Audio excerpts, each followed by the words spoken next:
बोलो दुर्गा माता की जय होवे। जय जय शिरोली माता तेरी सदा ही जय। भक्तों, कल हमने 7वां और 8वां अध्याय का अध्ययन किया था। गुप्त नवरात्रियों में हम ये दुर्गा देवी महात्म को दुर्गा सप्तशती से सुना रही हूँ। आप लोगों का प्यार जो मुझे मिल रहा है, बहुत बहुत धन्यवाद। क्योंकि पहली बार जो सुन रहे हैं वो सब्सक्राइब कर रहे हैं और सभी लोग जय माता दी लिख के माता के प्रति अपनी श्रद्धा दिखा रहे हैं। सभी को जय माता दी। आइए हम 9वें अध्याय में प्रवेश करते हैं।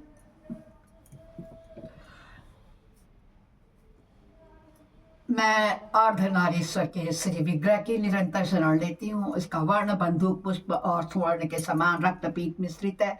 वह अपनी भुजाओं में सुंदर अक्षमाला, पाश, अंकुश और वरद मुद्रा धारण किए हुए हैं। अर्धचंद्र उसका आभूषण है। वह 3 नेत्रों से सुशोभित है। तो राजा बोले, भगवान, आपने रक्तबीज के वध से संबंध रखने वाले देवी चरित्र का यह अद्भुत महात्म्य मुझे बतलाया। कल 8वें अध्याय में आपने देखा था ना, रक्तबीज को कैसे मारा था उनने। तो कहते हैं कि अब रक्तबीज के मारे जाने पर अत्यंत क्रोध में भरे हुए शुंभ और निशुंभ से जो कर्म दिवा हुआ उसको मैं सुनना चाहता हूँ।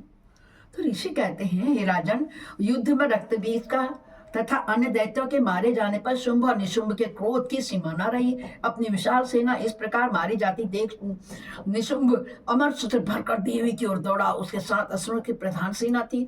उसके आगे पीछे तथा पार्श्व भाग में बड़े बड़े असुर थे जो क्रोध से ओट चबाते हुए देवी को मार डालने के लिए आए। महापराक्रमी शुंभ भी अपनी सेना के साथ मातृगणों से युद्ध करके क्रोधवश चंडिका को मारने के लिए आ पहुंचा।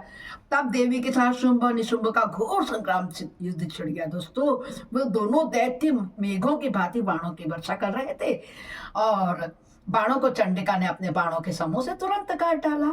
शस्त्र समूहों की वर्षा करके उन दोनों दैत्यपतियों के अंगों में भी चोट पहुंचाई। निशुंभ ने तीखी तलवार और चमकती हुई ढाल लेकर देवी के श्रेष्ठ वाहन सिंह के मस्तक पर प्रहार कर दिया। अपने वाहन को चोट पहुंचने पर देवी ने सुर प्राण से निशुंभ की श्रेष्ठ तलवार तुरंत ही काट डाली और उसकी ढाल को भी, जिसमें 8 चांद जड़े थे, खंड खंड कर डाला। ढाल और तलवार के कट जाने पर उस असुर ने शक्ति चलाई, किंतु सामने आने पर देवी ने चक्र से उसके भी 2 टुकड़े कर दिए। अब तो निशुंभ क्रोध से जल उठा और उस दानव ने देवी को मारने के लिए शूल उठाया, किंतु देवी के समीप आने पर उसे भी मुक्के से मारने पर चूर्ण कर दिया। तब उसने गदा घुमाकर चंडी के ऊपर चलाई, परंतु वह भी देवी के त्रिशूल से कटकर भस्म हो गई। तदंतर दैत्यराज निशुंभ का फरसा हाथ में लेकर के आते हुए देवी ने बाण समूहों से घायल कर धरती पर सुला दिया। उस भयंकर पराक्रमी भाई निशुंभ के धराशायी हो जाने पर शुंभ को बड़ा क्रोध हुआ और अंबिका का वध करने के लिए भी वह दौड़ा। बोलो निशुंभ वर्धनी की जय होवे। रथ पर बैठे बैठे ही उत्तम आयुधों से सुशोभित अपनी बड़ी बड़ी 8 अनुपम भुजाओं से समूचे आकाश को ढककर वह अद्भुत शोभा पाने लगा। उसे आते देख देवी ने शंख बजाया और धनुष की प्रत्यंचा का भी अत्यंत दुस्सह शब्द किया। साथ ही अपने घंटे के शब्द से जो समस्त दैत्य सैनिकों का तेज नष्ट करने वाला था, संपूर्ण दिशाओं को प्राप्त कर दिया। तदंतर सिंह ने भी अपनी तहाड़ से, जिसे सुनकर बड़े बड़े गजराजों का महान मत दूर हो जाता था, आकाश, पृथ्वी और 10 दिशाओं को गुंजा दिया। फिर काली ने आकाश में उछलकर अपने दोनों हाथों से पृथ्वी पर आघात किया। उससे ऐसा भयंकर शब्द हुआ दोस्तों, जिससे पहले के सभी शब्द शांत हो गए।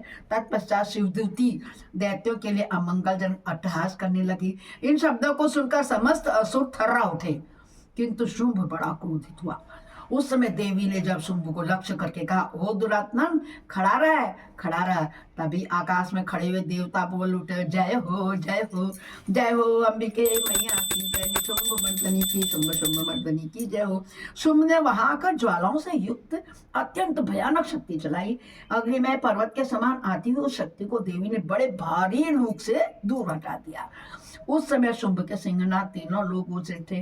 राजन, उसकी प्रतिध्वनि से वज्रपात के समान भयानक शब्द हुआ, जिसने अन्य सब शब्दों को जीत लिया, यानी कि उससे भी तेज आवाज हो गई। शुंभ के चलाए हुए बाणों के देवी ने और देवी के चलाए हुए बाणों से शुंभ का अपने भयंकर बाणों द्वारा सैकड़ों और हजारों टुकड़े कर दिए। वो तब क्रोध से भरी हुई चंडिका ने शुंभ को सूल से उठा मारा। उसके आघात से मूर्छित होकर के वह क्या हुआ, पृथ्वी पर गिर पड़ा। इतने में निशुंभ को चेतना आ गई। उसने धनुष हाथ में लिया और बाणों द्वारा देवी काली तथा सिंह को घायल कर डाला। फिर अब उसने 10,000 भौहें बना करके चक्रों के प्रहार से चंडिका को आच्छादित कर दिया। तब दुर्गम पीड़ा का एहसास करने वाली भगवती दुर्गा ने कुपित होकर अपने बाणों से उन चक्रों को और बाणों को क्या किया, काट डाला।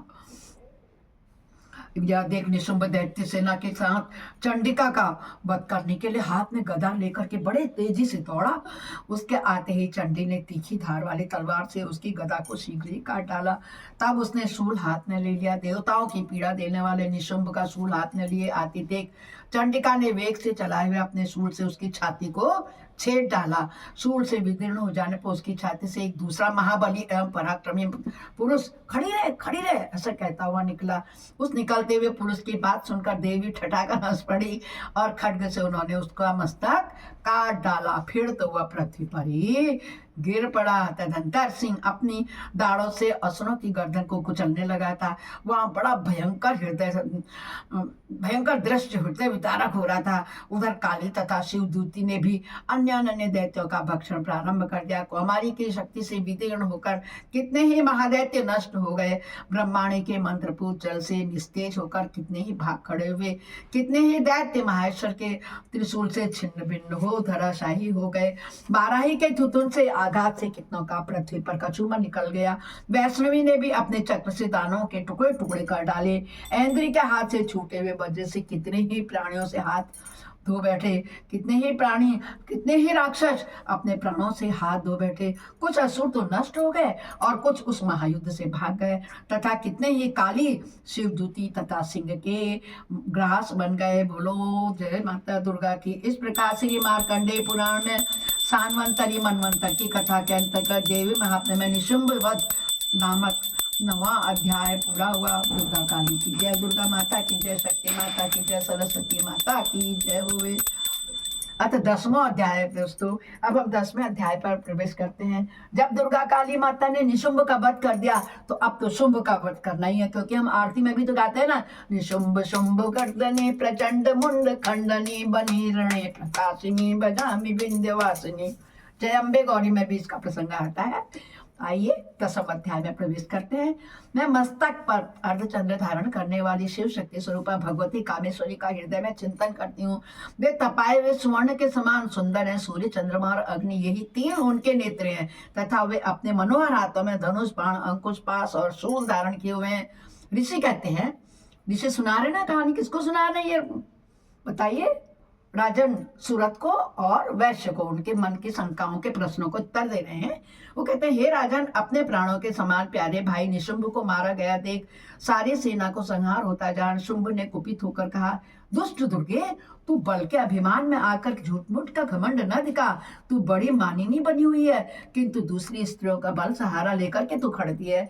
देवी बोलती है, ओ दुष्ट, मैं अकेली हूँ,